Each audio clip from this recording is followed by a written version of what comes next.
So once again, my dear students, I welcome you back. A very good morning to all of you. And we are here on Productive Study, Social Science with Sheetal ma'am. Today, the topic which we are going to take up is your minerals and energy resources.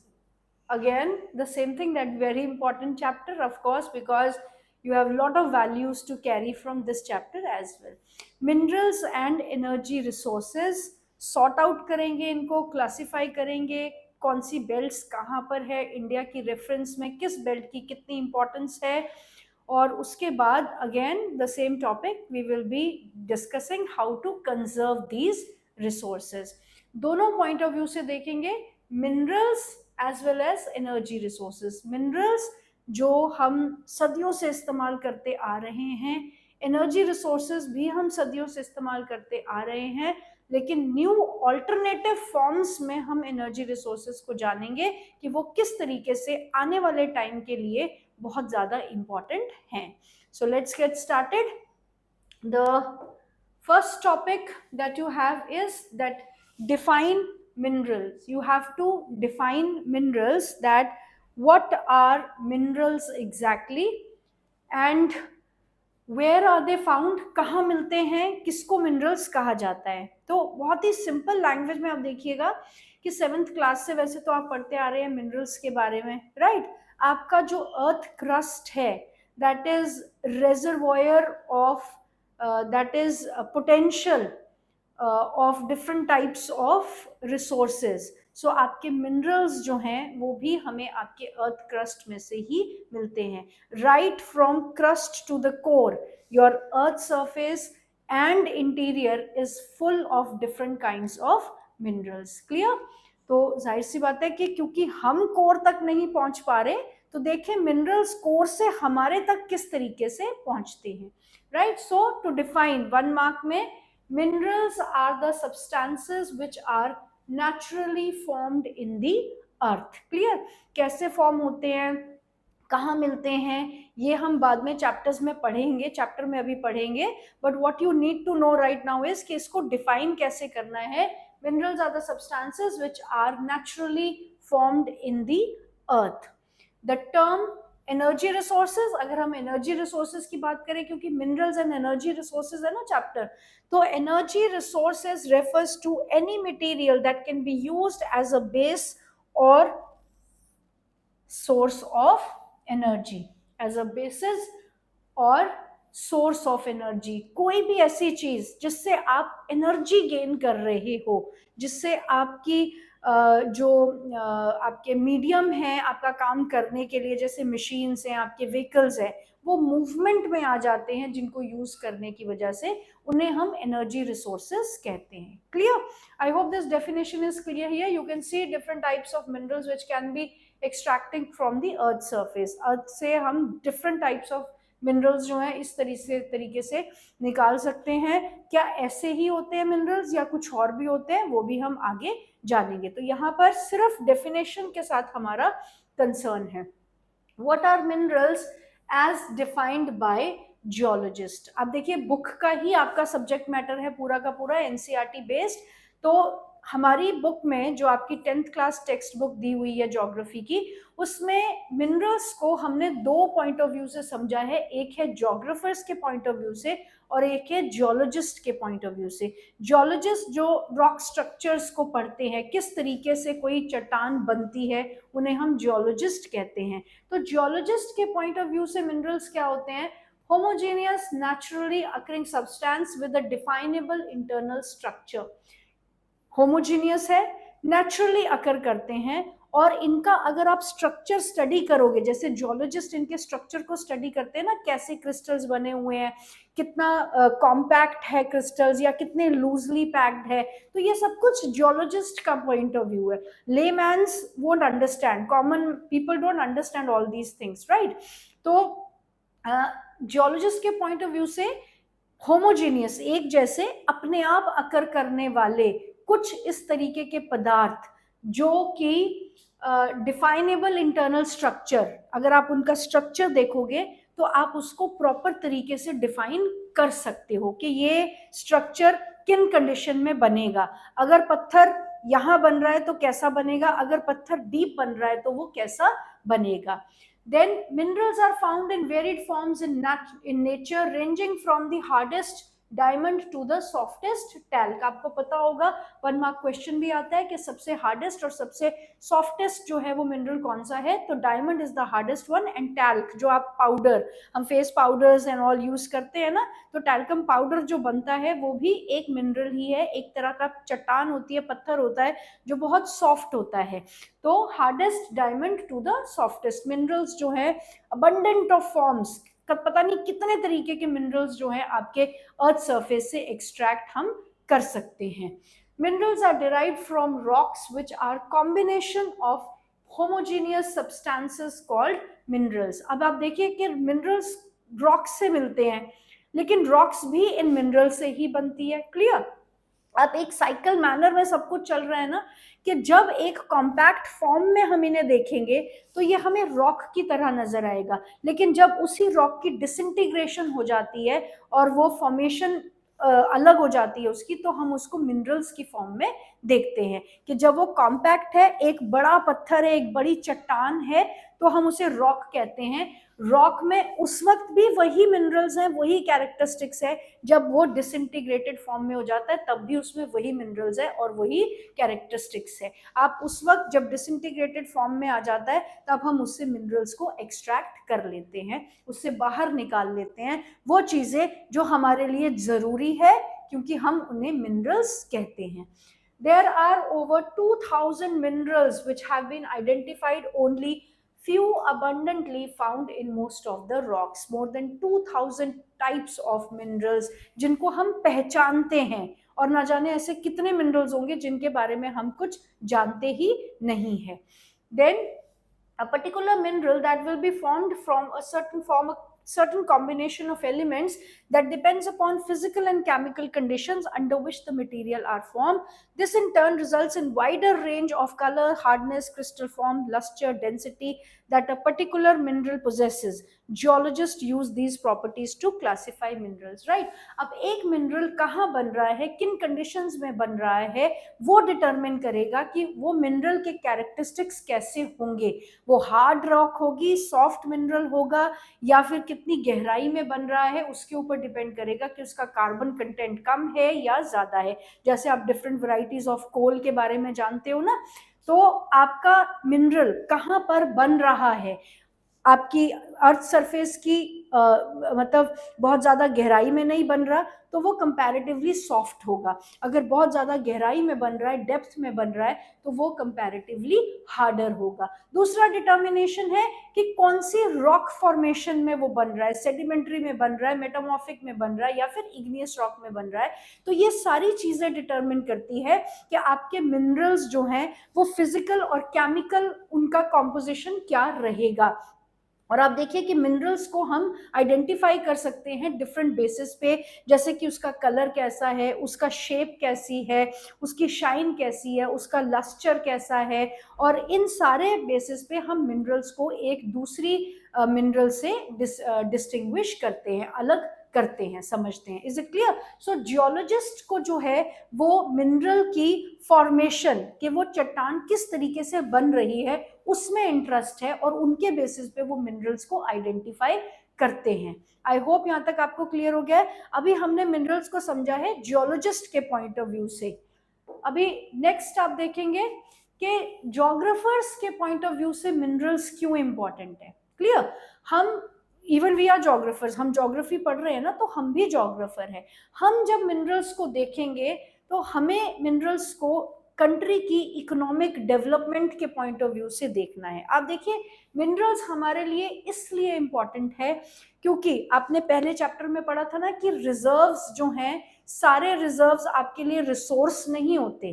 Clear? अगर आपके पास कहीं पर minerals deposited हैं तो हम ये नहीं देखेंगे कि यहाँ मिनरल है, हम इसको एक्सट्रैक्ट करना शुरू कर देंगे. पहले हम ये देखेंगे कि वो मिनरल कितनी क्वांटिटी में अवेलेबल है. अगर वो ज़्यादा क्वांटिटी में अवेलेबल होगा तभी वो हमारे लिए इकोनॉमिकली बेनिफिट है, तभी उनको हम रिजर्व्स को रिसोर्सेज मानते हैं. तो जोग्राफर्स के पॉइंट ऑफ व्यू से Distribution of mineral of resources and associated economic activities are the interest of geographers. Geographers interest रखते हैं कि उनसे related economic activity और कौन सा mineral कहाँ पर पाया जाता है. तो ये जोग्राफर्स और जियोलॉजिस्ट के बीच का डिफरेंस है. Geologist however is interested in the formation of mineral, their age, physical and chemical composition, जबकि जियोलॉजिस्ट देखता है कि वो मिनरल्स बने किस तरीके से हैं. आप देखिएगा, दो पत्थर अगर हम हाथ में उठा लेंगे तो हमारे लिए उसमें कोई डिफरेंस नहीं है, because we may be geographers. हमें सिर्फ उसकी इकोनॉमिक वैल्यू जाननी है कि ये हमारे लिए फायदेमंद है या नहीं है. लेकिन अगर जियोलॉजिस्ट देखेगा तो वो उसकी सुंदरता को, they will be able to define it. वो देख पाएंगे कि कितनी सुंदरता से इसमें क्रिस्टल्स बने हुए हैं, रेशे बने हुए हैं. आपने देखा ना मार्बल पे कितनी घिसाई की जाती है तो उसमें अलग अलग रेशे उभर के आते हैं.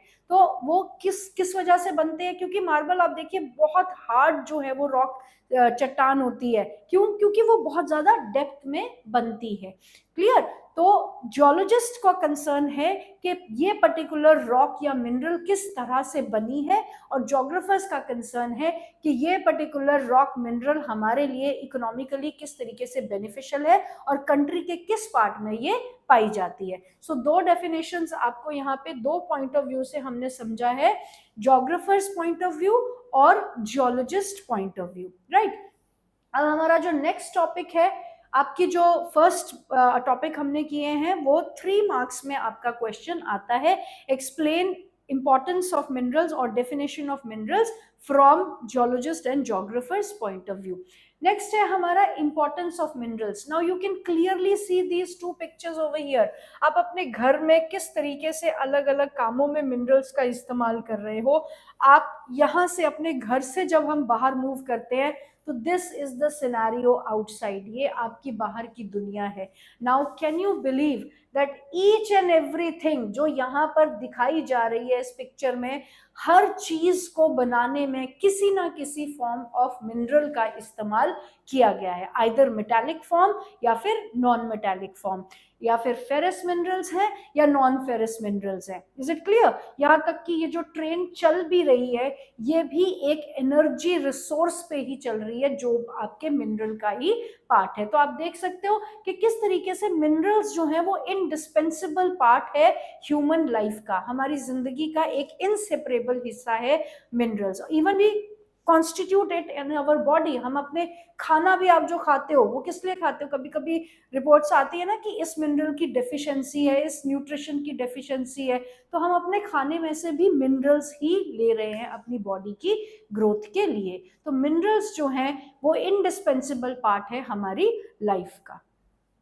Next we have is importance of minerals if we have to give it for 5 marks. अगर 5 नंबर के क्वेश्चन का हमने यहाँ पे जवाब देना है इंपॉर्टेंस ऑफ मिनरल्स, तो आप देखिए minerals are required in one form or the other to develop the society. तो आपने पिछली पिक्चर में देखा कि किस तरीके से हम अपनी सोसाइटी को डेवलप कर रहे हैं डिफरेंट फॉर्म्स ऑफ मिनरल्स को इस्तेमाल करके.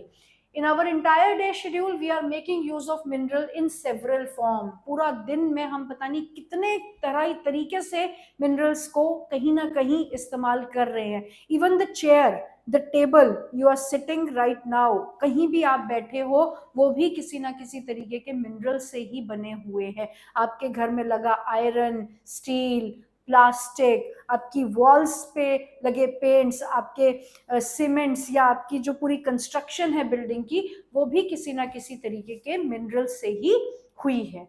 Then minerals are an indispensable part of our life. Indispensable means they are largely dependable. हम इनके ऊपर बहुत बुरी तरह से डिपेंडेंट है. Then almost everything we use from a tiny pin to the towering building or a ship are made up of minerals. अपने आप अंदाजा लगा के देखिए कि छोटी सी एक जो पिन हम यूटिलाइज करते हैं उससे लेकर जो बड़ी बड़ी स्काई स्क्रैपर्स जैसी जो बिल्डिंग्स होती हैं वो सारी ही सारी किसी ना किसी तरीके के मिनरल से बन रही है। तो आप देखिए कितना इंपॉर्टेंट है मिनरल हमारे लिए इन जनरल ऑल्सो और आपकी कंट्री की इकोनॉमिक डेवलपमेंट के लिए भी। Then the railway lines and the tarmac paving, the roads, our implement and machinery tools are all made up of minerals. आपकी जो बड़ी बड़ी सड़कें बनी हुई है, इंफ्रास्ट्रक्चर डेवलप हो रहा है, आपकी रेलवेज बिछती है, आपकी जो सड़कों पे चारकोल बिछाया जाता है, हर तरह में किसी ना किसी आप फॉर्म में आप मिनरल को जो है यूटिलाइज कर रहे हो। Cars, buses, trains, aeroplanes are manufactured from minerals and run on the power resources derived from the earth. आप कितना कम्यूट करते हो, ट्रांसपोर्टेशन है, आपका कम्युनिकेशन सिस्टम है, सारा का सारा किसी ना किसी तरीके के मिनरल्स के वजह से ही बन रहा है। और जैसे मैंने आपको एग्जांपल दिया था द मूविंग ट्रेन, वो भी आपकी गाड़ियां चल रही है तो वो फ्यूल पे, एनर्जी रिसोर्सेज पे, it is also one form of minerals only, right? Then even the food that we eat contains mineral.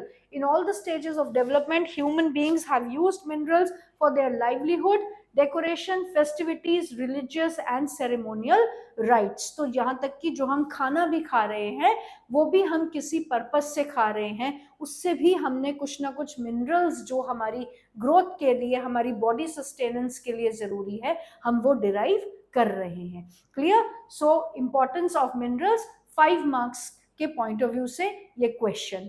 और आपकी अगर हम इकोनॉमिक डेवलपमेंट की बात करें तो जहां आपका नॉर्थ इंडिया एग्रीकल्चरली डेवलप कर रहा है इंडिया को, वहीं आपका साउथ इंडिया जो है वो मिनरल बेस्ड इकोनॉमी आपकी साउथ इंडिया में देखी जा सकती है। क्लियर? प्रेजेंस ऑफ मिनरल्स, कहाँ कहाँ मिनरल्स पाए जाते हैं, हमें मिनरल्स किन फॉर्म में हम देख सकते हैं, ये आपका बहुत इंपॉर्टेंट और बहुत इलेबोरेट क्वेश्चन है, बहुत इलेबोरेट टॉपिक है। इसमें से इंडिविजुअली भी काफी क्वेश्चंस जो है अलग से आ सकते हैं। So presence of minerals, number 1 is rock types, different rocks. सबसे बेसिक जो हमारा सोर्स है हमारे मिनरल्स का वो है हमारी रॉक्स, और आपकी अर्थ सरफेस जो है इन्हीं रॉक्स से बनी हुई है। क्लियर? तो आपकी रॉक्स जो है 3 अलग तरह की रॉक्स आपने आई होप पढ़ी होंगी छोटी क्लासेस में, igneous rocks, sedimentary rock and metamorphic rock. तो सबसे पहले हम जान लेते हैं कि ये तीनों तरह की रॉक्स जो हैं वो होती ही कौन सी हैं। Is it clear? Igneous, the first rock to be formed, जिसे हम कहते हैं प्राइमरी रॉक। क्लियर? अभी क्या होता है, let me just explain this to you with the help of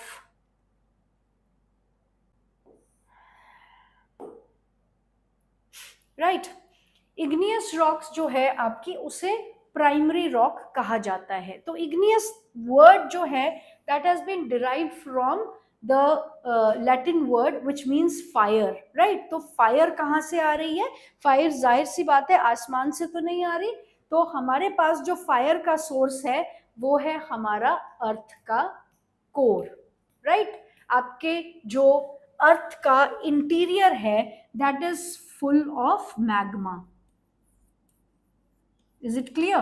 This is your, for example, like just to understand, this is your magma chamber. Clear? आपका magma chamber है, यहाँ से आपका magma जो है it wants to skip out, वो कहीं ना कहीं से बाहर आने की कोशिश कर रहा है। आपका मैग्मा जो है वो अर्थ से बाहर आने की कोशिश कर रहा है, लेकिन मैग्मा अर्थ से बाहर आने की कोशिश कर क्यों रहा है? क्योंकि मैग्मा को 2 चीजें प्रेशराइज कर रही है। वन इज द टेम्परेचर, जो अंदर का आपका कोर का टेम्परेचर है वो बहुत हाई होता है because of presence of this magma. और आपके जैसे आपने देखा है ना कि जमीन की जो सतह है वो एक के ऊपर एक लेयर बाय लेयर रखी गई है।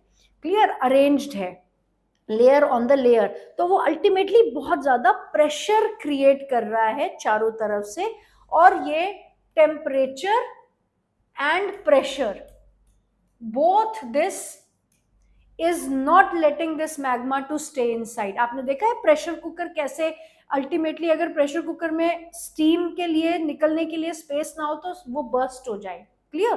तो वैसे ही आपका जो इंटीरियर है, जो आपका अर्थ का कोर है, वहां पे magma is continuously temperaturing up magma is heating up and उसका जो है प्रेशर की वजह से वो बाहर एस्केप होना चाहता है। अब इसमें जरूरी नहीं है कि मैग्मा हमेशा अर्थ सरफेस तक ही राइज करेगा। सम टाइम मैग्मा में गो इनसाइड द क्रिविसेस, यहाँ क्रैक्स और क्रिविसेस के अंदर भी मैग्मा चला जाएगा, वर्टिकली भी जाता है, हॉरिजॉन्टली भी राइज करता है। क्लियर?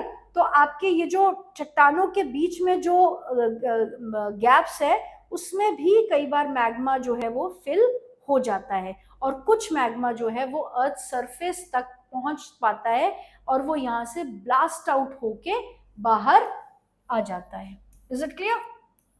अब कुछ चट्टानें जो हैं आपकी वो जमीन के नीचे बनती हैं, कुछ चट्टानें जो हैं वो आपकी जमीन के ऊपर बनेगी जब ये एक्सप्लोडेड मैग्मा ठंडा हो जाएगा।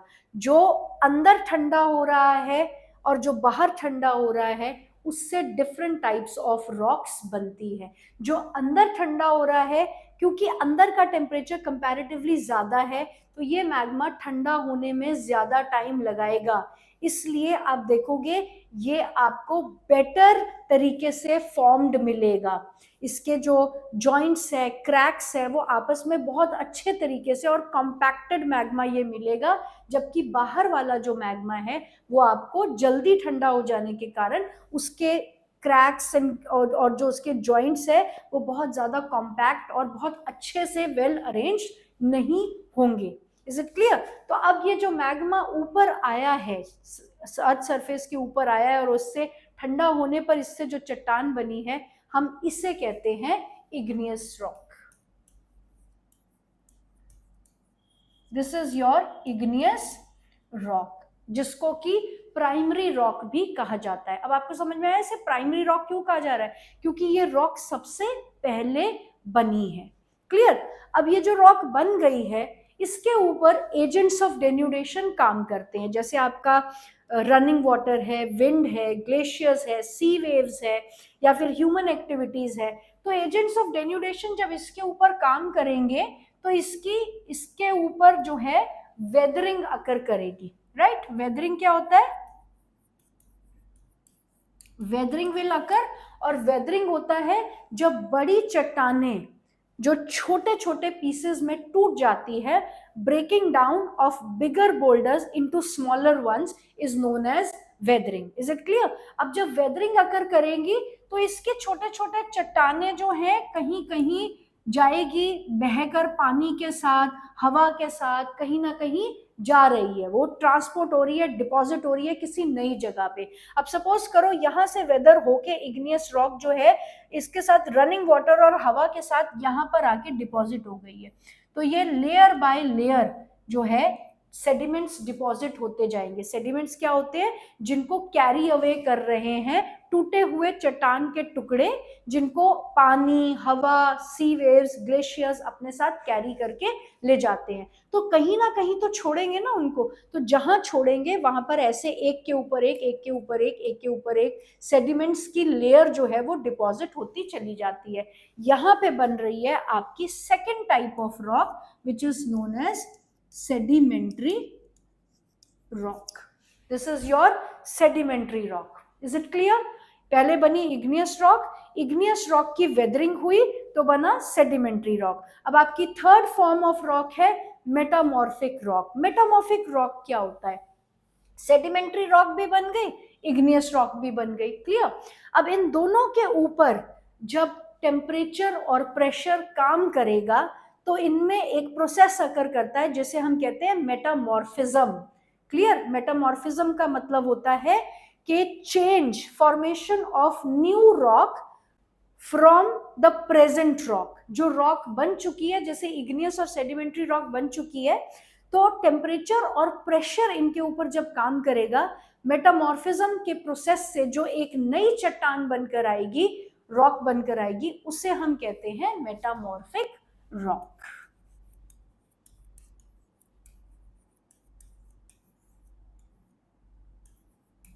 Metamorphic rock. Is it clear? तो सबसे पहले बनी इग्नियस रॉक। इग्नियस रॉक के ऊपर एजेंट्स ऑफ डेन्यूडेशन ने काम किया, वेदरिंग हुई, ट्रांसपोर्टेशन हुई, डेपोजिशन हुई, डेपोजिशन से बनी आपकी सेडिमेंट्री रॉक। जब सेडिमेंट्री रॉक और इग्नियस रॉक पे टेम्परेचर और प्रेशर ने काम किया तो आपका एक मेटामॉर्फिज्म का प्रोसेस और उससे अकर हुई new rock, that is your metamorphism rock. I hope clear है। और इन रॉक्स के अंदर आप देखिएगा कि अलग अलग कंडीशंस में ये रॉक्स बनी है। ये बनी है वोल्केनिक इरप्शन से, सेडिमेंट्री रॉक बनी है डेपोजिशन की वजह से, और मेटामॉर्फिक रॉक बनी है मेटामॉर्फिज्म के प्रोसेस से। तो क्योंकि अलग अलग जगहों पे अलग अलग कंडीशंस में ये रॉक बनी है तो इन रॉक्स में पाए जाएंगे आपके different types of minerals. Is it clear कि रॉक्स में मिनरल्स क्यों पाए जाते हैं? आई होप यहां तक समझ में आ गया है आपको। Then going back to your chapter, दूसरा आपका जो सोर्स है मिनरल्स का वो आपका ओशन बेस। अनगिनत मिनरल आपके ओशंस में जो है पाए जाते हैं। लेकिन ऑफ कोर्स क्योंकि आपका ओशन जो है दैट इज वेरी डीप और इसलिए आपका ओशन का जो मिनरल्स है वो इतने ज़्यादा हमारे एक्सेसिबल नहीं है जितने हमारे रॉक सरफेस या अर्थ सरफेस वाले मिनरल्स एक्सेसिबल है। यहाँ तक पहुँचने के लिए बहुत ज़्यादा टेक्नोलॉजी और बहुत ज़्यादा इन्वेस्टमेंट की ज़रूरत पड़ती है। तो आई होप आपको मिनरल्स प्रेजेंस समझ में आ गई है। अब हम करेंगे 5 मार्क्स का क्वेश्चन कि मिनरल्स की अकरेंस कहाँ होती है, कहाँ पर हमें मिनरल्स जो है वो मिलते हैं, right. This question will be for 5 marks that where the minerals occur. अब इसको ध्यान से देखिएगा आप। Minerals occur generally in these forms. कहाँ कहाँ आपको मिनरल्स जो है वो मिलते हैं? Number 1 igneous and metamorphic rock. हम समझ चुके हैं थ्रू दैट रिप्रेजेंटेशन, आपको जो मैंने दिखाया है व्हाइट बोर्ड पे कि किस तरीके से इग्नियस और मेटामॉर्फिक रॉक में मिनरल्स पाए जाते हैं। I am just reading it out for you now. In igneous and metamorphic rocks minerals में अकर इन क्रैक्स एंड क्रिविसेस, फॉल्ट्स और जॉइंट्स। क्लियर? जैसे आपका ये रॉक का स्ट्रक्चर है तो यहाँ पर जब क्रैक्स और क्रिविसेस में मिनरल्स मैग्मा जो है वो इंट्रूड कर जाता है। आपने छोटी क्लासेस में पढ़ा है ना, intrusive igneous rocks and extrusive igneous rocks. जब मैग्मा अर्थ सरफेस के ऊपर बन रहा है तो उसको पहुंच गया है और वहां पे चट्टान बन रहा है तो उसे एक्सट्रूसिव कहते हैं, और जब अंदर बन रहा है अर्थ सरफेस के अंदर बन रहा है तो उसे इंट्रूसिव कहते हैं। तो जब ये मैग्मा ऐसे क्रैक्स और क्रिविसेस, छोटे छोटे जो होल्स होते हैं, छेद होते होंगे, गैप्स होता होगा, उसमें जो मैग्मा ऊपर सरफेस तक नहीं पहुंच पाया तो वो दीवारों के क्रैक्स वगैरह में जब चला जाता है और वहां पर जम के सॉलिडिफाई हो जाता है, इस तरीके से इग्नियस और मेटामॉर्फिक रॉक्स में मिनरल्स पाए जाते हैं।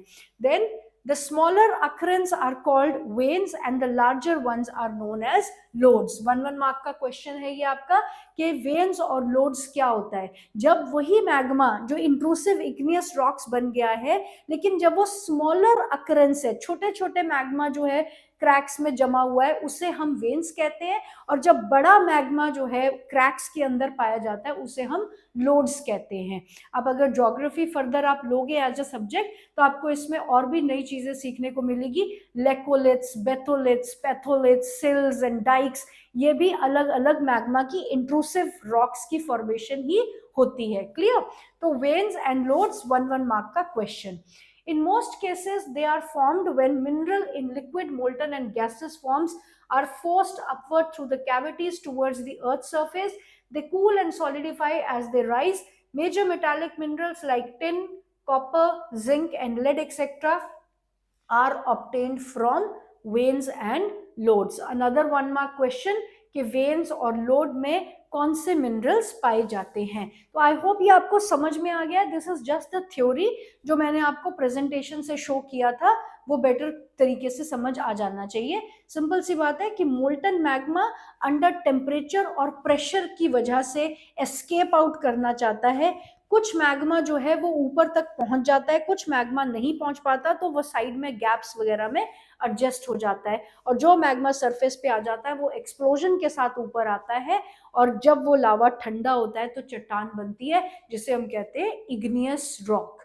इग्नियस और सेडिमेंट्री रॉक पे जब टेम्परेचर और प्रेशर काम करते हैं तो इससे नई रॉक बनती है, वो है मेटामॉर्फिक रॉक। क्लियर? तो इस तरीके से वेन्स और लोड्स के फॉर्म में आपको इग्नियस और मेटामॉर्फिक रॉक में मिनरल्स मिलेंगे। जब छोटे रिजर्व्स हैं उन्हें वेन्स कहा जाता है, जब बड़े रिजर्व्स हैं उन्हें लोड्स कहा जाता है।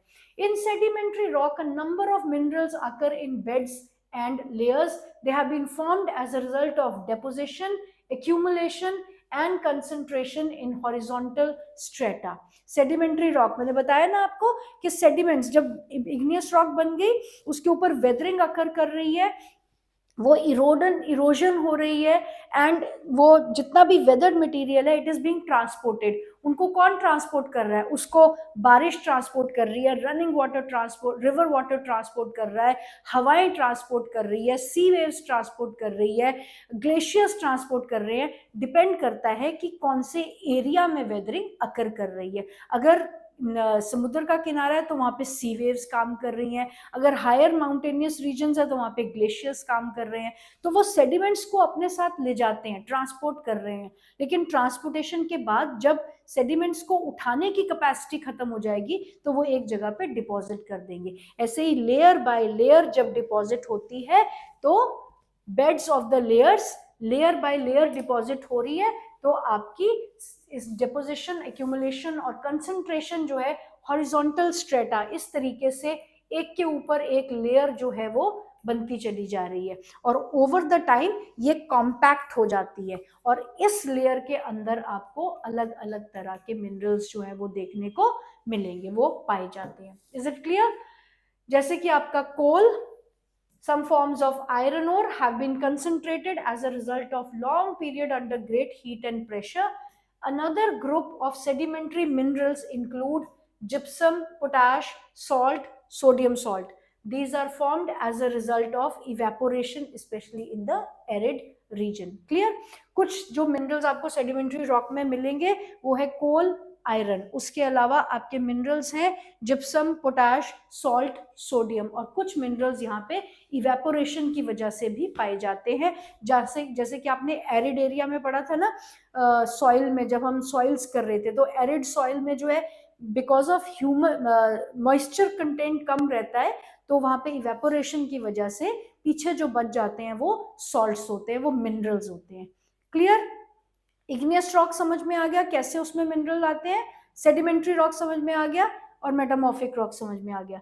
इन तीनों रॉक स्ट्रक्चर्स के अलावा आपको और मिनरल्स कहां पर मिलते हैं? Another mode of formation involves the decomposition of surface rocks and the removal of soluble constituents, leaving a residual mass of weathered material containing ore. Bauxite is formed in this way. अब आप देखो कि हर चट्टान का जो nature है, हर rock का जो नेचर है वो एक जैसा नहीं होता। आप देखिए इग्नियस रॉक, मेटामॉर्फिक रॉक बहुत हार्ड होती है, क्लियर, और जो आपकी सेडिमेंट्री रॉक होती है वो बहुत सॉफ्ट होती है। तो जब रनिंग वाटर या फिर कोई और एजेंट ऑफ डेन्यूरेशन, मेनली यहाँ पे रनिंग वाटर का ही काम है, बारिश हो रही है या फिर कोई रिवर बह रही है या कहीं और से पानी आ रहा है, तो जब पानी उसके ऊपर से निकलेगा, उस चट्टान के ऊपर से, और जितने भी सॉल्युबल मतलब जो घुलने वाले मिनरल्स होंगे वो पानी के साथ बह जाएंगे और कहीं और डिपॉजिट हो जाएंगे। इन्हें हम कहते हैं third form of minerals, they can be formed, और बॉक्साइट जो है वो इस तरीके से मिलते हैं। आप रॉक्स के ऊपर पानी जब बहेगा तो उनके साथ कुछ मिनरल्स घुल के चले जाते हैं, वो मिनरल्स भी कहीं और जाके डिपॉजिट हो जाएंगे और वहां पर वो मिनरल्स जो है लार्ज क्वांटिटी में पाए जाते हैं। फोर्थ, आपको किस तरीके से मिनरल मिल रहे हैं? सर्टेन मिनरल्स में occur as alluvial deposits in the sands, valley floors and the bases of the hills. Alluvial deposits, minerals आपको पता है ना कि एलुवियल तो है ही सबसे ज्यादा फर्टाइल सॉइल है, तो वो तो मिनरल से भरी हुई है। अब एलुवियल जो डिपॉजिट है वो 9th क्लास में भी आपने पढ़ लिया, एग्रीकल्चर चैप्टर में नहीं, सॉइल चैप्टर में भी हमने पढ़ लिया कि सारा का सारा एलुवियल का जो आपका बेल्ट है, नॉर्थ इंडियन प्लेन्स जो है वो सारा एक जैसा नहीं है। उसमें आपको डिफ्रेंसिएशन देखने को मिलेगी। कहीं पर आपको बड़े बोल्डर्स मिलेंगे, कहीं कंकर पत्थर वाला सॉइल होगा, कहीं पे बहुत फाइनेस्ट क्वालिटी ऑफ सॉइल होगा। तो यहाँ पे आप देखिएगा कि बेस सबसे नीचे तक कौन से मिनरल्स पहुंचेंगे, जो फाइनेस्ट होंगे। क्यों? क्योंकि पानी की कैपेसिटी जो है बड़े बोल्डर्स को उठाने की एक टाइम तक रहती है, जब वो बहुत ज्यादा हैवी फ्लो में है और जब वो बहुत ज्यादा स्टीप स्लोप पे पानी बह रहा है। तो जब तक पानी में स्पीड है, रिवर्स में स्पीड है, और तब तक वो, और स्लोप उसकी जो स्टीप है, तब तक वो बड़े बोल्डर्स को अपने साथ लेकर जाएगी। लेकिन जैसे ही नॉर्थ इंडियन प्लेन्स में वहां पे यूनिफॉर्म हो जाती है ना स्लोप, तो आपका जो पानी है वो बड़े बड़े पत्थरों को पीछे छोड़कर सिर्फ फाइनेस्ट पार्टिकल्स को आगे ले जाता है और वैलीज में उनको डिपॉजिट कर देगा। इस तरीके से आप देखिए, राइट। तभी आप देखिएगा कि आपके जो फर्स्ट स्टेज ऑफ रिवर होती है वहां पे डीप वैलीज बनती है, I shaped valley, V shaped valley, जबकि आपकी सेकंड स्टेज होती है तो वहां पे यू शेप्ड वैली बन जाती है। क्योंकि जब ऊपर की स्टेज से पानी आ रहा है तो वो पानी जो है बहुत स्पीड से आ रहा है, वो बड़े बोल्डर्स को साथ ले जाएगा। लेकिन जब पानी की स्पीड कम हो गई, स्टीप स्लोप से यूनिफॉर्म स्लोप हो गई, तो वो बड़े बड़े पत्थरों को ऊपर छोड़कर नीचे आएगा और अपने साथ फाइनेस्ट मटेरियल जो है वो वैली फ्लोर तक लेकर आता है। तो इस तरीके से भी आपको एलुवियल डिपॉजिट्स जो हैं वो देखने को मिलते हैं, और इन्हें हम कहते हैं placer deposits. Placer deposits, 1 mark question, what is placer deposit? Placer deposits किन्हें कहते हैं? जो मिनरल्स बनते कहीं और हैं लेकिन पाए कहीं और जाते हैं, उन्हें हम प्लेसर डिपॉजिट्स कहते हैं। Is it clear? ये सिंपल सी लैंग्वेज में प्लेसर डिपॉजिट्स को समझने का तरीका है कि वो मिनरल्स जो बनते कहीं और है लेकिन एजेंट्स ऑफ डेन्यूडेशन के साथ वो आ गए हैं और उन्हें कहीं और डिपॉजिट कर दिया गया है, तो वो हमें मिल वहां रहे हैं जहां पे वो डिपॉजिट किए गए हैं। इन्हें कहते हैं placer deposits. Clear? Generally contain minerals which are not corroded by the water, और ये मिनरल्स जो हैं लंबे समय तक पानी के साथ चलते रहते हैं, क्योंकि ये पानी के साथ घुलते नहीं है, कोरोजन नहीं होती इसमें। जैसे आपने यहाँ पर देखा है, लाइमस्टोन देखा है, चूना देखा है आपने कैसे पानी में घुल जाता है, तो ये वो मिनरल्स हैं जो क्रोड नहीं होते। जैसे आपका गोल्ड है, सिल्वर है, टिन है, प्लैटिनम है, are most important among such minerals. अब गोल्ड, सिल्वर, टिन, प्लैटिनम ये non corrodible, non corroding minerals है। अब इसका मतलब ये नहीं है कि नॉर्थ इंडियन प्लेन्स में गोल्ड, सिल्वर, प्लैटिनम मिलना शुरू हो जाएगा। Is it clear? आपने टेनेसी वैली और इसका यूएस की कैलिफोर्निया की काफ़ी सारी जो रिवर्स है उसमें मिसिसिपी रिवर्स है अलग अलग एरियाज में, वहाँ पे आपने देखा किस तरीके से लोग गोल्ड छानने के लिए निकले होते हैं। तो वो प्लेसर डिपॉजिट्स की फॉर्म है, फॉर्म्ड समवेयर एल्स, लेकिन पानी के साथ वहाँ पर वो नदी में आ जाते हैं। Is it clear? Then the last source जो हमारा है वो है ओशन वाटर। पहले मैंने आपको बता दिया है कि ओशन फ्लोर जो है it is full of different types of minerals, या vast quantities of mineral, but most of these are too widely diffused to be economically significant. However, common salt, magnesium, bromine are large derived from ocean waters. The ocean beds too are rich of magnesium nodules. कि ये mineral यहाँ पे बहुत मिलते तो हैं लेकिन इन्हें इकोनॉमिकली इतना बेनिफिशियल नहीं है कि ओशन फ्लोर्स से जाके उन्हें निकाला जाए, इसलिए हम लार्जली उन मिनरल्स पे डिपेंडेंट हैं जो अर्थ सरफेस के ऊपर है। आई होप क्लियर हो गया है।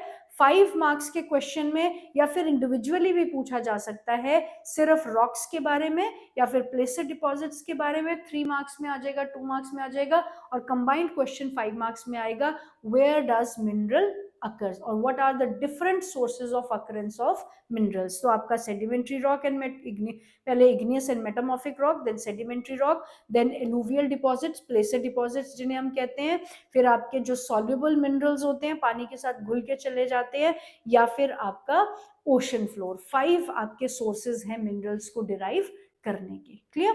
कास्ट टोपोग्राफी के बारे में आपने पढ़ा है कभी? लाइमस्टोन के जो पिलर्स बन जाते हैं, ऊपर से लाइम टपक रहा है, फ्लोर पे भी जा रहा है, फ्लोर से जहां टपक रहा है वहां से ऊपर की तरफ पिलर आता है और रूफ से जो है नीचे की तरफ बूंदें जो लटकती है वो जम जाती हैं तो फिर नीचे की तरफ पिलर्स बनते चले जाते हैं।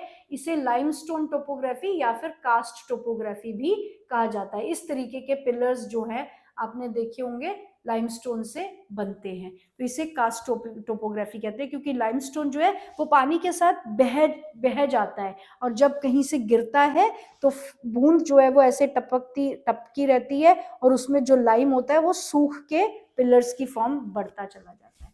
क्लियर? आई होप यहाँ तक आपको क्लियर हो गया है कि किस तरीके से मिनरल्स जो हैं अलग अलग लोकेशन में पाए जाते हैं। Then we have very important thing once again, वही बात आ गई, क्लासिफिकेशन। क्लासिफिकेशन क्यों जरूरी है? क्योंकि हम जब स्कूल में जाते हैं तो अपनी क्लासेस में बैठते हैं अपने एज क्राइटेरिया को लेकर, ताकि हमें अच्छे से पढ़ाया जा सके। तो हम मिनरल्स को भी इसीलिए क्लासिफाई कर रहे हैं ताकि हम इन्हें आसानी से समझ सके इनकी कैटेगरी वाइज। दो मेजर क्लासिफिकेशन है मिनरल्स में। सबसे पहले metallic, non metallic. Clear? Metallic means जैसे आपके आयरन है, आपका स्टील है, आपका एल्यूमिनियम है, आपके गोल्ड है, आपका सिल्वर है, जिसको आप नई फॉर्म कभी भी दे सकते हो। आप उसको गोल्ड ऑर्नामेंट्स घर में होते हैं ना, तो पुराने डिजाइन हो गए, चेंज करना है, बेच दिया जूलर को या फिर उसको पिघला के एक नया डिजाइन बना दिया, जिसको हम सांचे में ढाल कर कोई भी नई फॉर्म दे सकते हैं, रीयूज कर सकते हैं। Metallic. Clear? And then non metallic. आपका देखेंगे हम सबसे पहले मेटालिक की 3 कैटेगरीज को जान लेते हैं, ferrous, non ferrous and precious. Ferrous means जिसमें आयरन कंटेन होता है, जिसमें आयरन प्रेजेंट होता है, एंड नॉन फेरस मींस जिसमें आयरन नहीं है, other than iron. And then precious जैसे आपका गोल्ड है, सिल्वर है, प्लैटिनम है, आपके जो प्रेशियस मेटल्स होते हैं जो आप ऑर्नामेंटल पर्पस के लिए, ऑर्नामेंट्स बनाने के लिए यूज करते हो, राइट? आपका फेरस में आता है आयरन, एग्जाम्पल आयरन और magnesium, nickel and cobalt. And non ferrous जिसमें आयरन नहीं है, copper, lead, tin, bauxite etcetera. ये क्लियर हो गया आपको? दो मेजर कैटेगरीज है, metallic and non metallic. Non metallic को छोड़ दो, मेटालिक की ही 3 कैटेगरीज है, ferrous, non ferrous and precious. उसके बाद मेटालिक को आप छोड़ दो, नॉन मेटालिक क्या होता है? नॉन मेटालिक आप देखिए दीवारों पे सीमेंट लगा हुआ है ना, क्या इस सीमेंट को आप दोबारा यूज कर सकते हो? आप इसको अगर तोड़ोगे तो ये आपको ऐसे पाउडर्ड फॉर्म में नजर आएगा। तो वो चट्टानों के टुकड़े जिनको हम मतलब पाउडर्ड फॉर्म में या फिर पत्थर तोड़ेंगे तो वो बिखर जाएगा, उस तरीके के मिनरल्स जो होते हैं उन्हें हम कहते हैं नॉन मेटालिक मिनरल्स। आपका जैसे माइका है, सॉल्ट है, पोटैश है, सल्फर है, ग्रेनाइट है, लाइमस्टोन है, मार्बल है, सैंडस्टोन है, ये सब आपका जो है नॉन मेटालिक मिनरल्स में आता है। क्लियर? जो मेटल नहीं होता, जो आप जिसको थिन शीट्स में नहीं कन्वर्ट कर सकते, राइट? उसके बाद आपका जो थर्ड कैटेगरी ऑफ मिनरल है वो है एनर्जी रिसोर्सेज, जिनसे हम एनर्जी डिराइव करते हैं अपने व्हीकल्स को, अपनी मशीन्स को चलाने के लिए। पहले आपने देखा ट्रेन्स कैसे चलती थी, कोयला डलता था। क्लियर? तो आपका एनर्जी रिसोर्सेज में मेजर है कोल, पेट्रोलियम एंड नेचुरल गैस। अभी हमने यहाँ पे सिर्फ एनर्जी रिसोर्सेज किया है, एनर्जी रिसोर्सेज को फर्दर बाइफर्केशन नहीं दी है conventional and non conventional resources में। वो जब हम चैप्टर में आगे जाएंगे तो हमें समझ में आएगा। तो क्लासिफिकेशन मेजरली फ्लो चार्ट जरूर बनाना है इसका, फॉर क्लियर कट अंडरस्टैंडिंग, और मार्क्स नहीं कटेंगे, लिखना भी है थ्योरी में, साथ में फ्लो चार्ट भी बनाना है। 5 मार्क्स का क्वेश्चन आपका क्लासिफिकेशन का आता है। Is it clear? Metallic, non metallic, energy resources, ferrous, non ferrous, precious, and example साथ में जरूर देने हैं। आई होप यहां तक क्लियर हो गया है क्लासिफिकेशन तक। Then next is determining factor, geology और डिटर्मिनिंग फैक्टर। जियोलॉजिस्ट क्या पढ़ते हैं? चट्टान किस तरीके से बन रही है, क्रैक्स कैसे हैं, उसका कलर कैसा है, उसमें शाइन है पत्थर में या नहीं है, राइट? तो जियोलॉजी आपका जो आपका आपका जो फिजियोग्राफी है, आपका जो जियोलॉजिकल स्ट्रक्चर है, आपके देश का, आपकी कंट्री का जो जियोलॉजिकल स्ट्रक्चर है, वो डिटरमिन करेगा कि आपके किस एरिया में मिनरल्स पाए जाएंगे या किस एरिया में कम है या ज़्यादा है। तो देखते हैं क्या है हमारे जियोलॉजिकल फैक्टर्स जो आपके मिनरल्स की प्रेजेंस को डिटरमिन करते हैं। India is fortunate to have fairly rich and varied mineral resources. However, these are unevenly distributed. Broadly speaking, peninsular rocks contain most of the reserves of coal, metallic minerals, mica, many other non-metallic minerals. Sedimentary rocks on the western and eastern flanks of the peninsula in Gujarat and Assam have most of the petroleum deposit. Rajasthan, with the rock system of peninsula, has the reserves of many non-ferrous minerals. The vast alluvial plains of North India are almost devoid of economic value. Clear कि आपका जो आप देखिएगा हमारा जो India है वो हम आपका जो सदर्न पार्ट है that is mineral rich, mineral resources. आपका जो ऊपर का एरिया आ जाता है वो है आपका एलुवियल डिपॉजिट्स। क्लियर। तो आपकी जो नॉर्दर्न बेल्ट है वो एग्रीकल्चर के पॉइंट ऑफ व्यू से इकोनॉमिकली बेनिफिशियल है, जबकि वहां पे मिनरल्स आपको बहुत कम देखने को मिलेंगे। जो हिमालयन रीजन की सेडिमेंट्री रॉक्स है उनमें आपको पेट्रोलियम के डिपॉजिट्स मिलते हैं, लेकिन जो एलुवियल सॉइल है वो अपने आप में इतनी एक्सक्यूज मी फर्टाइल है, लेकिन जो उसमें मिनरल प्रेजेंट है वो क्रॉप्स पॉइंट ऑफ व्यू से इंपॉर्टेंट है, ना कि इंडस्ट्रीज पॉइंट ऑफ व्यू से। Is it clear? तो आपका जो सदर्न पार्ट है, जो आपका प्लेट्यू रीजन है, प्लेट्यू बनता ही कैसे है, प्लेट्यू है ही क्या, प्लेट्यू फॉर्मेशन ही कैसे हुई है, आपने फिजियोग्राफी पढ़ी है ना 9th क्लास में। तो वोल्केनिक इरप्शन, और हम सारा ही सिस्टम तो अभी समझे है कि इग्नियस रॉक किस तरीके से बनी। वोल्केनो जो है वो इरप्ट हुआ and the lava came out, magma came out, turn to be lava. Lava जब जम गया तो आपका जो है वो प्लेट्यू रीजन बन गया। और आप देखिएगा वहां पे ब्लैक सॉइल, ब्लैक सॉइल किस वजह से बनती है, वोल्केनिक इरप्शन की वजह से। तो आपका जो सदर्न पार्ट है और उसके बाद जो मूवमेंट हुई है, सब्सिडेंस हुई है, आपका जो रीजन था दैट गॉट अपलिफ्टेड। प्लेट्यू क्या होता है? प्लेट्यू एक टेबल लैंड है जो अपने आसपास की हाइट से रेज्ड पोर्शन होता है। क्लियर? तो अल्टीमेटली आपका जो प्लेट्यू है वो वोल्केनिक इरप्शन की वजह से बना हुआ है, इसलिए वहां पर इतने रिच मिनरल रिसोर्सेज हैं। ये वोल्केनो अंदर से जो है आपके अर्थ के कोर से जो है मिनरल्स को लेकर वहां पे डिपॉजिट किया है। Is it clear? देन आपका राजस्थान है, अलग तरीके के मिनरल्स है क्योंकि वहां की फिजियोग्राफी वैसी है। आपका हिमालयन रीजन है, सेडिमेंट्री रॉक से बना हुआ है, तो वहां के अलग तरीके के मिनरल्स होंगे। आपका जो प्लेट्यू रीजन है वो इग्नियस एंड मेटामॉर्फिक रॉक से बना हुआ है, तो वहां पे अलग तरीके के मिनरल्स पाए जाते हैं। Clear? then these variation exists largely because of the difference in the geological structure, processes and time involved in the formation of mineral। obvious सी बात है, मैंने आपको अभी बता दिया कि हिमालय जो है वो टेथीस सी में से उस सेडिमेंट्स की फोल्डिंग हुई थी तब बना है। आपका जो गैप बीच में रह गया था रिवर्स ने फिल किया तो आपका नॉर्दर्न प्लेन बना है, डेपोजिशन से बना है, और आपकी जो वोल्केनिक इरप्शंस हुई थी उसकी वजह से आपका प्लेट्यू क्रिएट हुआ है। क्लियर? एंड देन अपलिफ्टिंग हुई है लैंड की। तो ये आपका जो जियोलॉजिकल स्ट्रक्चर है वो डिटरमिन करता है कि कहाँ पे किस तरीके के मिनरल्स पाए जाएंगे।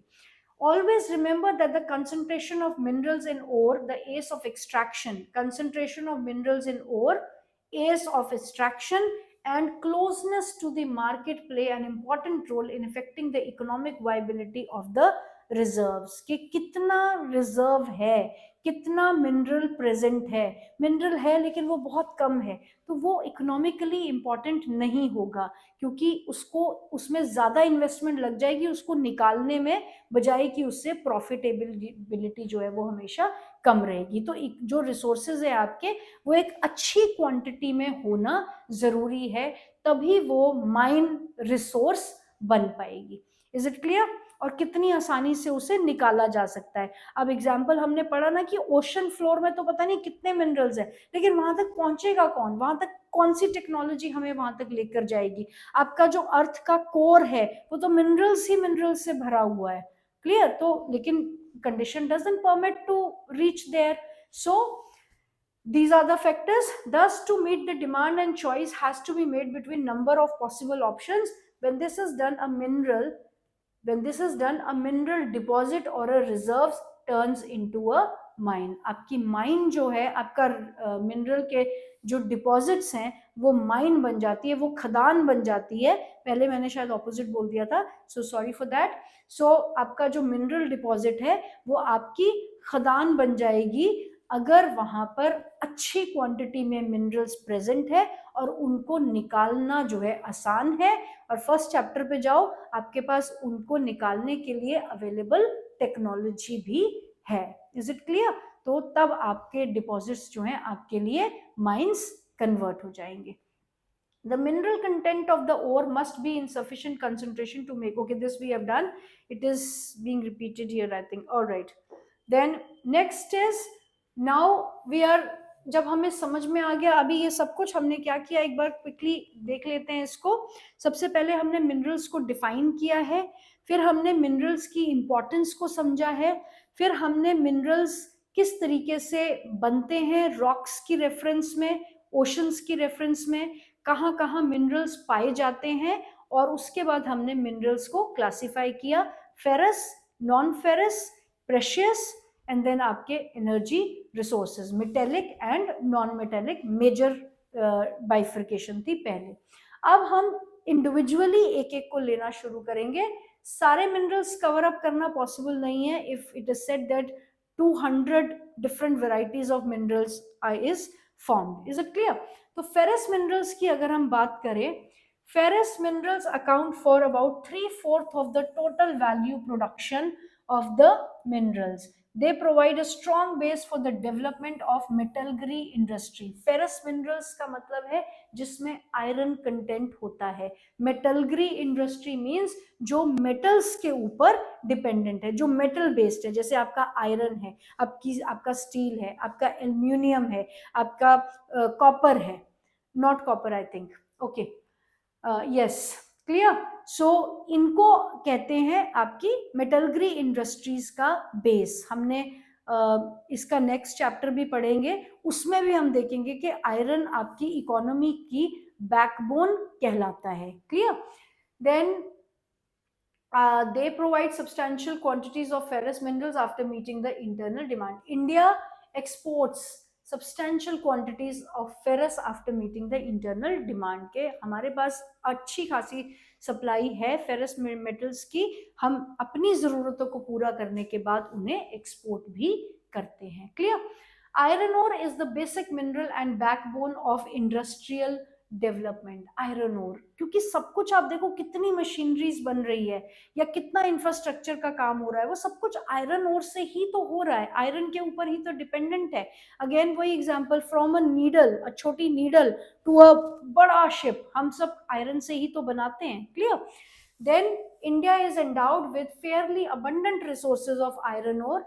India is in rich good quality iron ores जो हैं इंडिया के पास हैं। कहाँ पाए जाते हैं वो अभी हम देखेंगे। तो इंडिया में मिनरल्स में देखिए आप, बेसिकली आयरन में अगर आप देखेंगे तो hematite, magnetite, limonite and siderite, these are different varieties of iron which are found. और इसमें हम आयरन कंटेंट आप देखिएगा तो आपका बेस्ट क्वालिटी का है magnetite, second is your hematite, and then we have limonite and siderite, clear? ये इसमें आयरन कंटेंट इस मात्रा में प्रेजेंट रहता है। And these are the different pictures you can see कि ये रॉक स्ट्रक्चर फॉर्म में कैसे दिखते हैं। Is it clear?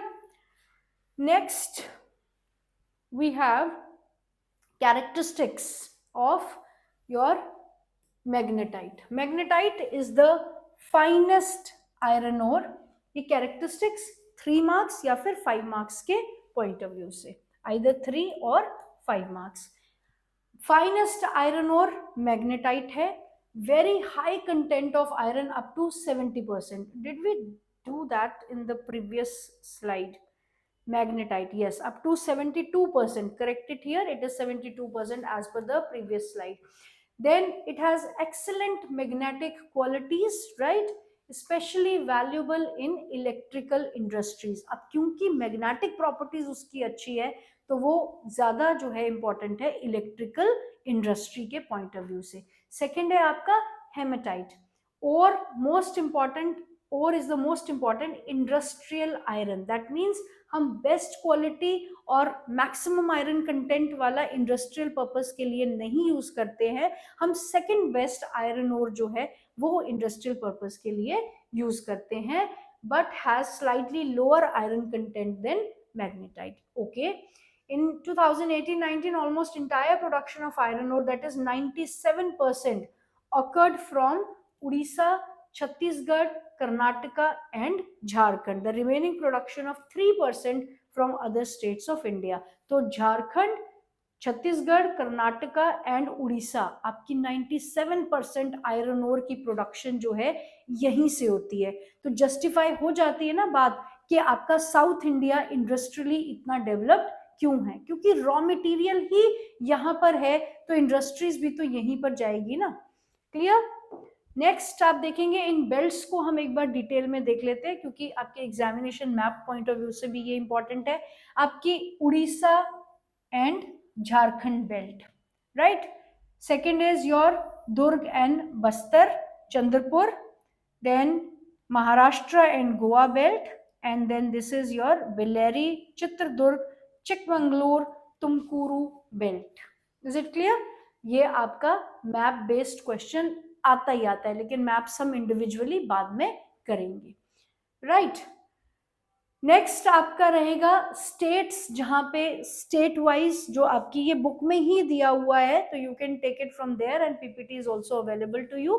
तो अब उड़ीसा झारखंड बेल्ट जो अभी हमने मैप पे देखा है, अब इसका देख लेते हैं हम कि क्या कैरेक्टरिस्टिक्स है, क्यों यहाँ पर इतनी मात्रा में जो है आयरन ओर मिलता है और इतनी इंपॉर्टेंस क्यों है इस बेल्ट की. Hematite ore is found in Badampur mines in Mayurbhanj in Keonjhar district. It is adjoining Singhbhum district of Jharkhand. Hematite iron ore is mined in Goa and Naumudi. Durg, Bastar, Chandrapur belt in Chhattisgarh and Maharashtra अगर हम देख लें तो very high grade hematite यहाँ पे मिलता है, and it is famous in Baladia range of hills in Bastar, Chhattisgarh district of Chhattisgarh. The range hill comprise of 14 deposits of super high grade hematite iron. It has the best physical properties needed for steel making. Iron ore from these mine is exported to Japan and South Korea via Vishakhapatnam port. तो ये कुछ एक characteristics जो है आपने इन 4 major iron ore belts के याद रखने हैं, एक बार गो थ्रू कर लेना है. नेक्स्ट आपकी बेल्ट है बेल्लेरी, चित्रदुर्ग, चिकमंगलूर एंड तुमकारू इन कर्नाटका. ये बेल्ट जो है इसके लार्ज रिजर्व्स है यहाँ पर आयरन ओर के. द केदरमुख माइंस, ये हम मैप में भी प्लॉट करेंगे तो आपको बेटर पता चलेगा. Located in Western Ghats of Karnataka are 100% export unit. यहाँ पर दैट मीन्स केदरमुख माइंस जो कर्नाटका में है वेस्टर्न घाट की तरफ, वो आपकी 100% एक्सपोर्टिंग के लायक जो है यहाँ पर आयरन ओर मिलता है.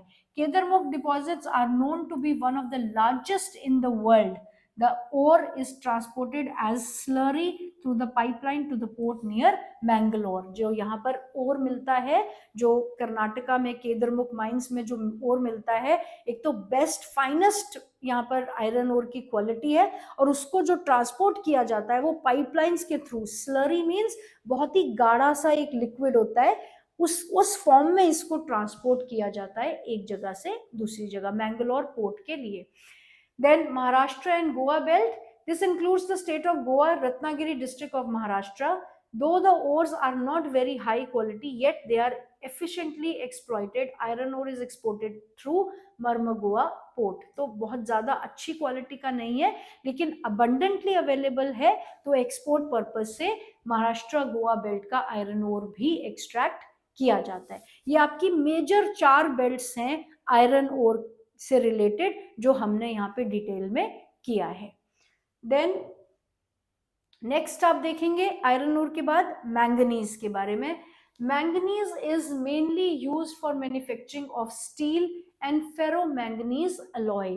दैट मीन्स स्टील की मैन्युफैक्चरिंग जब कॉम्बिनेशन में हम यूज करते हैं, आप देखिएगा कि चाहे हम एक सिर्फ अजम्पशन पे बात कर रहे हैं कि सिर्फ 2000 मिनरल्स को ही हम एक्सट्रैक्ट करते हैं या जानते हैं या पहचानते हैं, लेकिन आप सोच के देखिए कि जब वो 2000 मिनरल्स डिफरेंट डिफरेंट कॉम्बिनेशन में यूज होते होंगे तो उनसे फर्दर कितने और टाइप के मिनरल्स जो हैं बन पाते होंगे। तो मैंगनीज भी जो है आपका वो स्टील बनाने में इस्तेमाल किया जाता है। Nearly 10 kg of manganese is required to manufacture 1 ton of steel. It is also used in manufacturing bleaching powder, insecticide and paints etc.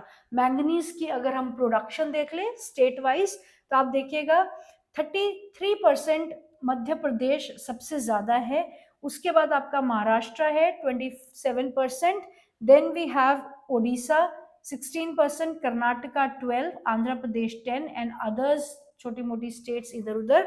ये आपका 2018 एंड 19 के डेटा के हिसाब से this is the distribution of your manganese. तो ये पाई diagram भी आपको 3 मार्क्स क्वेश्चन के पॉइंट ऑफ व्यू से आ सकता है, परसेंटेज पूछी जा सकती है और रीजन पूछा जा सकता है कि यहाँ पर किस वजह से लोकेटेड है या कौन सी स्टेट हाईएस्ट है, कौन सी मिनिमम है, what is the reason for location of iron and steel industries in this area. इस तरीके के क्वेश्चन जो है पिक्चर बेस्ड या आपको डायग्राम सोर्स बेस्ड जो है पूछे जा सकते हैं। आई होप यहाँ तक क्लियर हो गया है। Then next if we see we have non ferrous. Non ferrous means जिनमें आयरन कंटेन्ड नहीं है। हम सेकेंड कैटेगरी पे आ गए हैं, ferrous and then non ferrous. Non ferrous these minerals which include copper, bauxite, lead, zinc, gold play a vital role in number of metallurgy, engineering and electrical industries.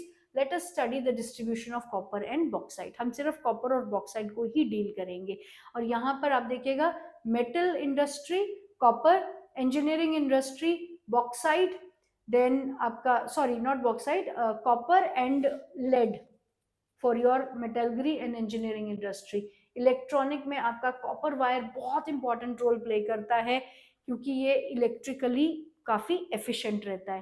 Then copper is in India is critically deficit reserved and production of copper critically, that means बहुत ज्यादा copper की production India में नहीं है, मिलता नहीं है। It is malleable, copper की बात हो रही है, डक्टाइल है, good conductor of copper. Copper is mainly used for electrical cables, electronics and chemical industries, right? कि इसकी आप फॉर्म चेंज कर सकते हो, इसको आप पीट पीट के जो है थिन शीट्स में कन्वर्ट कर सकते हो, वायर्स में कन्वर्ट कर सकते हो और इलेक्ट्रिकल इंडस्ट्री के लिए बहुत अच्छा है क्योंकि it is good conductor of electricity. तो इलेक्ट्रिकल अप्लायंसेस में आपने देखा ना कि किस तरीके से कॉपर वायर की कॉइलिंग की जाती है, right? Then the Balghat mines in Madhya Pradesh, Khetri mines in Rajasthan and Singhbhum district of Jharkhand are leading producer of copper. 1 mark question कि कहाँ से कॉपर की लीडिंग प्रोडक्शन आती है? Madhya Pradesh, Rajasthan and Jharkhand. Is it clear? Next हम देखेंगे आपका bauxite के बारे में। Though several ore contains aluminium, it is from the bauxite a clay-like substance that alumina and later aluminium is obtained. तो आपका अगर 1 mark question पूछा जाए कि aluminium कैसे निकाला जाता है तो it is obtained from bauxite, a clay-like substance, sticky substance, which is later on converted into aluminium.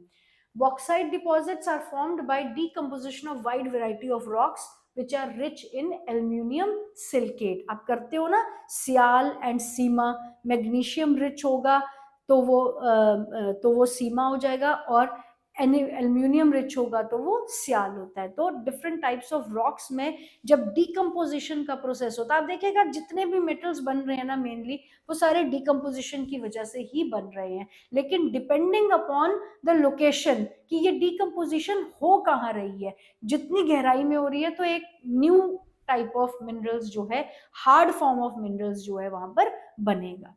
Clear? तो aluminium bauxite deposits are formed by decomposition of wide variety of rocks which are rich in aluminum silicate. Aluminum is an important metal because it combines the strength of metals such as iron with extreme lightness and also with good conductivity of and great malleability. अभी आपने देखा कि aluminium का जो trend है वो construction purposes के लिए बहुत ज्यादा एल्यूमिनियम यूज हो रहा है, क्योंकि आप देखिए aluminium is like it gives you the strength also, लेकिन उसमें वेट नहीं होता है बहुत ज्यादा। तो वेट ना होने की वजह से आप देखिएगा कि आपके जो एरोप्लेन्स होते हैं वो भी एल्यूमिनियम के ही बनाए जाते हैं, क्योंकि आयरन का जहाज उड़ेगा तो नहीं ना, पानी में तो तैर जाएगा लेकिन उड़ेगा नहीं है, right? Then India's bauxite deposits are mainly found in Amarkantak Plateau, Michael Hills and Plateau region of Bilaspur in Katni. तो एक बार हम एल्यूमिनियम की जरा बॉक्साइट की जरा परसेंटेज वाइज स्टेट वाइज इसकी कंट्रीब्यूशन देख लेते हैं। तो मेजर कंट्रीब्यूशन जो है एल्यूमिनियम की 65% वो आ रही है ओडिशा से। तो जाहिर सी बात है कि ओडिशा एक रिच इंडस्ट्रियल बेल्ट है हमारी कंट्री की, जैसे Rourkela very important location, right? Then 65 के बाद आपकी 10% Jharkhand, 9% Gujarat, Chhattisgarh and Maharashtra 6%, Madhya Pradesh 3% and others are 1%. I hope it is clear to you. Again, pie diagram question for 3 marks. बाकी की जो हम लोकेशन करेंगे, लोकेट करेंगे, वो हम मैप वाइज इनको बेटर तरीके से और समझेंगे।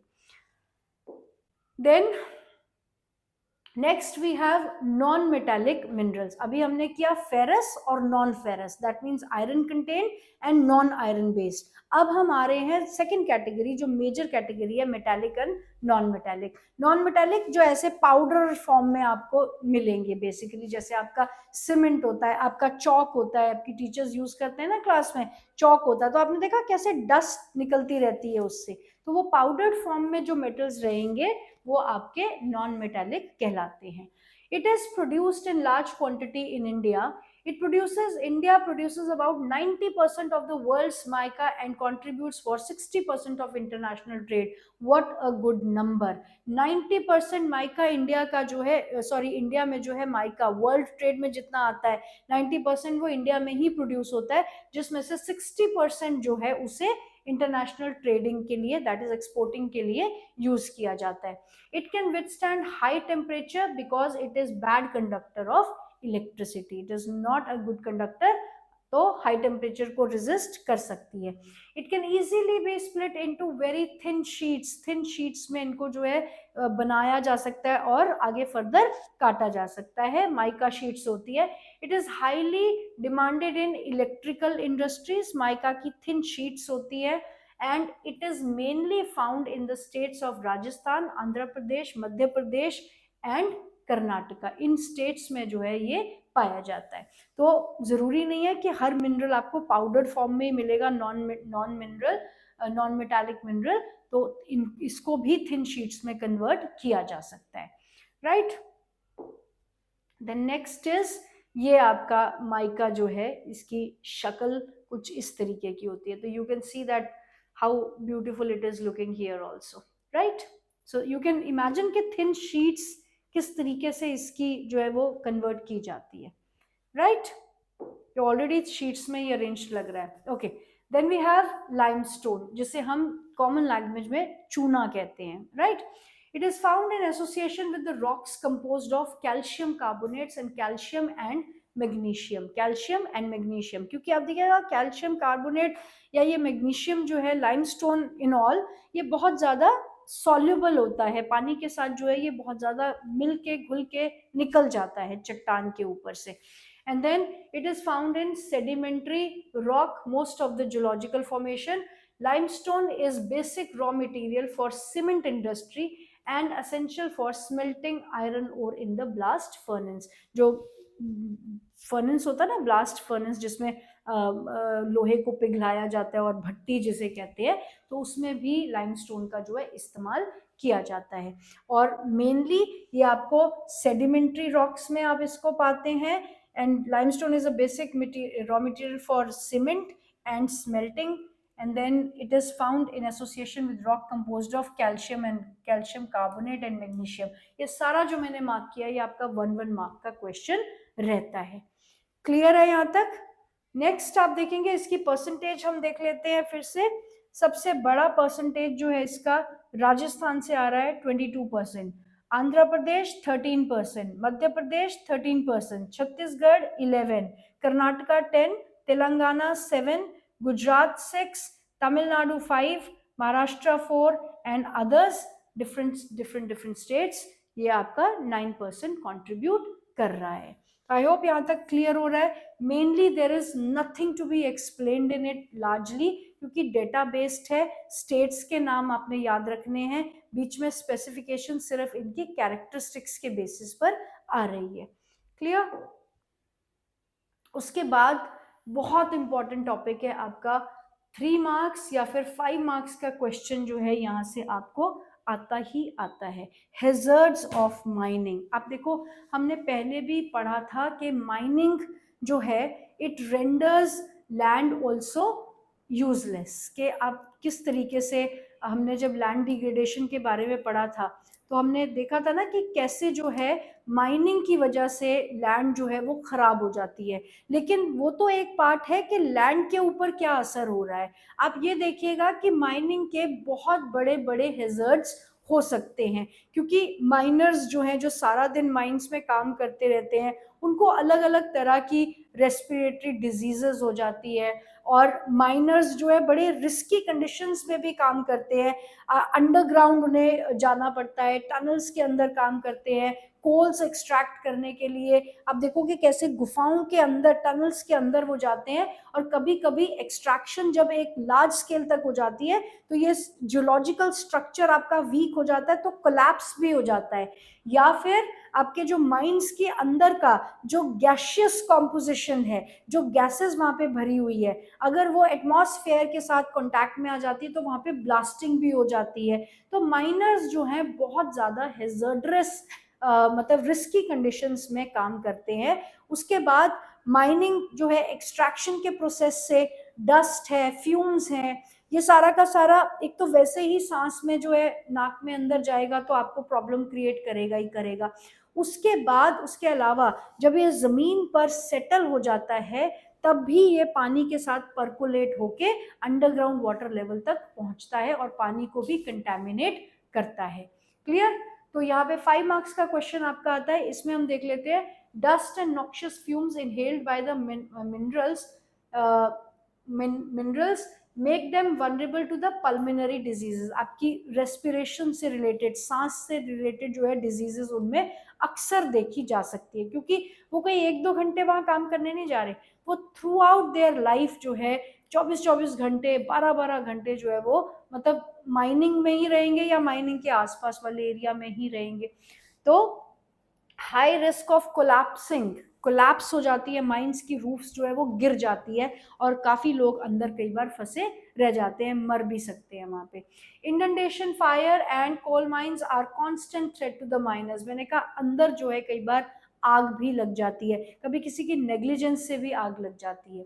Then water sources in the region get contaminated due to mining. पानी जो है वो गंदा हो जाता है, डस्ट फ्यूम्स जितना भी एटमॉस्फेयर में वो सेटल होगा, सेटल होने के बाद वो पानी जो है अंडरग्राउंड पर्कुलेट होता है and then it contaminates the water. Dumping of waste and slurry leads to degradation of land, soil and increase in the stream and the river pollution। और एक मेजर प्रॉब्लम तो है ही कि जहाँ भी हम इनको, जो हमारा वेस्ट मटेरियल है माइंस का, उसको जब हम डंप करेंगे तो वो उस लैंड को भी डिग्रेड करेगा, चाहे हम उसको पानी में फेंक रहे हैं, चाहे हम उसको जमीन पर फेंक रहे हैं। तो you can see various hazards जो आपके माइनिंग से रिलेटेड यहाँ पर दिखाए गए हैं।